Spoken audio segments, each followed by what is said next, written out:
Je m'appelle Laurent Bopp, je suis climatologue et océanographe.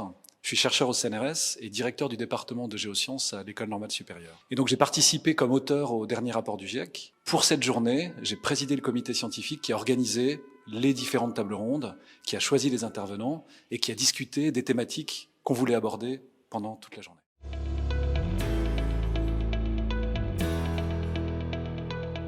L'idée générale, c'est de s'appuyer sur le dernier rapport du GIEC et de l'expliquer et de le discuter et d'essayer de comprendre tous ensemble comment il peut être utilisé par tout un ensemble de communautés, à la fois les politiques, les industriels, les scientifiques aussi, et puis ceux qui s'intéressent à l'éducation, à la vulgarisation. Et donc pour construire cette journée, on a choisi 3 grandes thématiques, 3 grandes tables rondes. La première des thématiques, c'est vraiment la façon dont on peut utiliser, s'approprier le rapport du GIEC dans différents secteurs de la vie de tous les jours.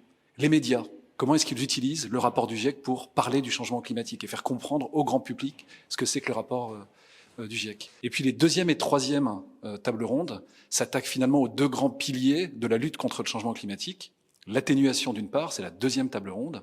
Comment est-ce qu'on fait pour réduire nos émissions? Quelles sont les façons dont nos politiques, le gouvernement, mais aussi les grandes entreprises, tous les secteurs d'activité utilisent ce qu'on trouve dans le rapport du GIEC pour passer à l'action. Et puis la troisième table ronde, l'autre pilier pour lutter contre le changement climatique, c'est l'adaptation. Comment est-ce qu'on fait pour s'adapter au changement climatique? Il est déjà là, va continuer à augmenter au cours des prochaines années, les événements extrêmes et les impacts du changement climatique. Comment, dans différents secteurs d'activité, depuis les assurances, l'habitat, etc., on peut s'adapter au changement climatique.